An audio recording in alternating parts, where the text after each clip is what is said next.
Hello, princesses, and welcome back to Not Fit for Print Beauty with me, Rebecca. This kind of Cleopatra eye look that you see on me today is courtesy, of course, of the new Natasha Denona Retro Glam Palette. We are going to look at it today. We're going to swatch it not just in a few different lightings, but in a few different ways as well, because I've had some requests. We're going to talk about it, demo it. I'm going to give you my the way I use these kind of slightly colorful palettes, and give you some tips if you are looking to do quick and easy makeup with a larger palette like this, so stick around for that. This is a palette that is of not a lot of surprise to us. I like to make a little joke that I've probably made to some of you in comments, and my little joke is that if the Natasha Denona brand were a boat, it would be on the bottom of the ocean. They have so many leaks.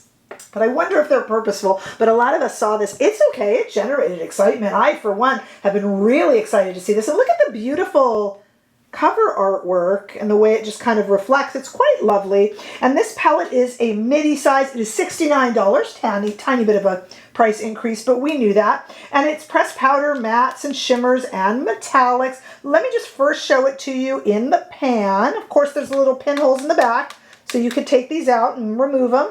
For those of you especially who are professional makeup artists. And it's really nice because to me this is a great use of a colorful palette without being a colorful palette and slightly shocking. Really pretty muted. And the reason it is called the Retro Glam is it's kind of a combination of shades in the mini retro palette here with the formula and the finish of the beloved Glam palette. So the shades are not like the Glam palette, but the formula is with shades that are kind of complementary to the mini retro, and that's why it's called the Retro Glam. That's how it got its little name. And of course we all know that we have in Mel's Memory from Sydney Grace, which was kind of Mel's version of this as well. Mel Thompson, may she rest in peace, of course. All right, so let's take a few dives into some swatches, shall we? First of all, I want to just swatch this beautiful Retro Glam palette on my arm the same way it is laid out in the palette. We're going to do it a few different ways, but first let's start in studio lighting the same way it's laid out in the palette. There it is. Of course, all the shades have their own name, and during the demo I will make sure those are on the screen. There it is in studio lighting, but as you know, we see it best when it's outside, swatched in the warm California sunshine. Okay. Maybe not today. And I've been complaining it was hot. Oh, it's messing up my little catchphrase, isn't it, this weather? So next best thing in the warm California indoor but neutral and yet natural bathroom lighting? Oh, that's not very catchy, but let's try it anyway. Here is the palette a little bit more up close in some neutral, yet indoor lighting. If I were outside, this palette would have run all over the place. Really, really rainy day today in Southern California. It'll probably be sunny and hot tomorrow, though, so it's going to be rare that we have indoor swatches like that. Let's take a minute. I want to show you this palette swatched in a different way, but first, I want to show you it with the mini retro under it because they obviously complement one another. So here it is as it's laid out in the palette, the Retro Glam with the mini retro next to it, so you can take a look at those two and how they work together. Beautiful palettes together. Not that you need another one. I think the Retro Glam stands on its own quite beautifully, but if you wanted to intermix it there, you certainly could using those glam finishes. And then I love when you guys know I'm going to film something, and a lot of times you'll put in requests and comparison requests. I had 2 requests for something really interesting. 2 people said to me, can you swatch the shades on your arm in the order that Natasha Denona swatched them on her Instagram? 2 people. And both of those people said to me it made the palette more interesting. And what Natasha Denona did is she kind of grouped it by almost like shades. So let's take a look at that. Here it is on my arm in the way that Natasha Denona grouped it herself.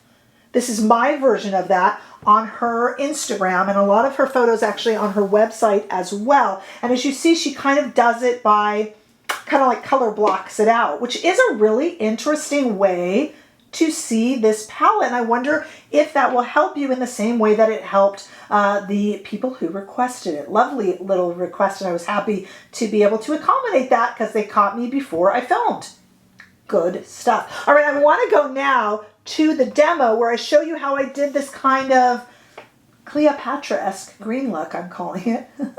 And then we'll talk about whether or not you need this colorful yet muted palette. So stay right there. I brought out a bunch of Wayne Goss brushes and for some reason a pencil. We're not using the pencil.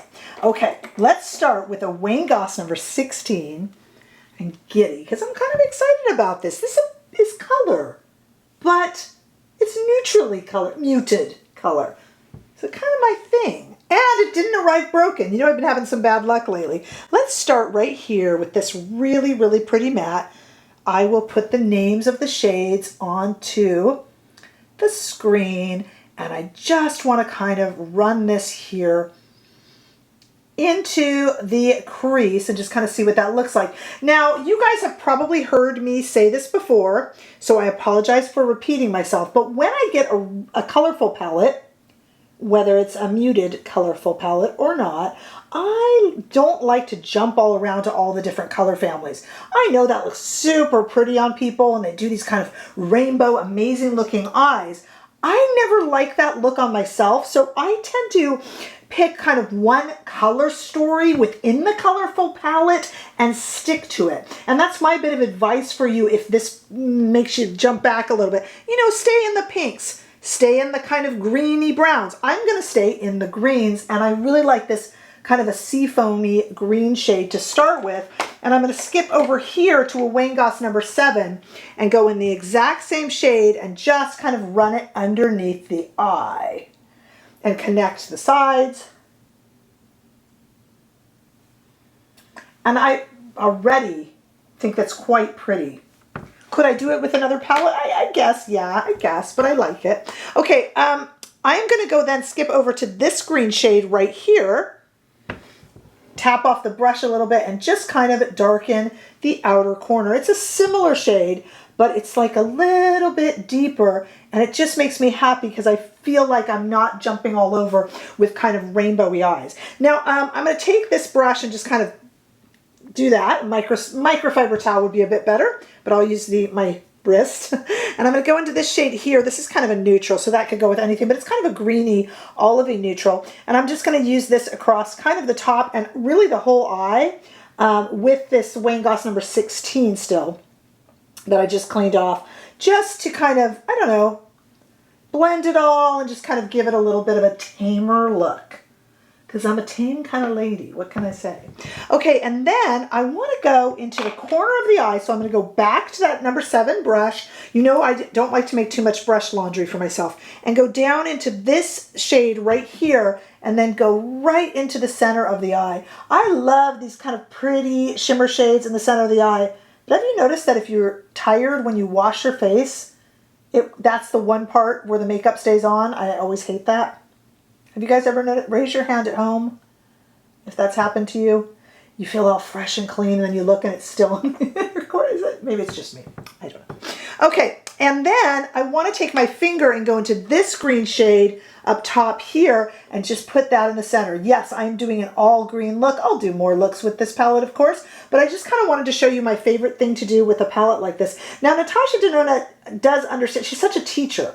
And she does understand that these kind of palettes can give people palpitations of fear and fearful palpitations. And so she will often group, and I can see that she's done it here too, shades that work together in 3s, in 4s, things like that. But my little method is to just stick with one kind of color range, and then it always works. And for me, this is a really pretty, really wearable look, especially with this very kind of muted pink lip that I did. I might need to maybe add a little bit more blush on for the intro. I'll do that.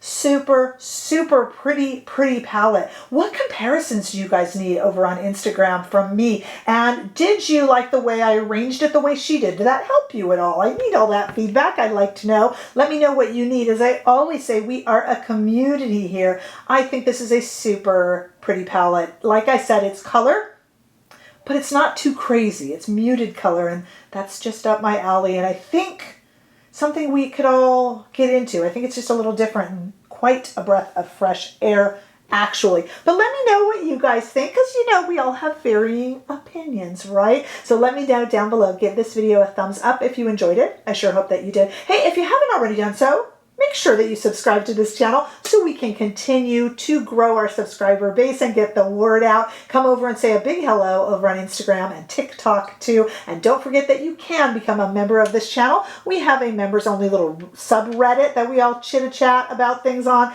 Members only lives, behind the scenes stuff. You know the drill. But I do hope to see all of you in the next video. Bye-bye.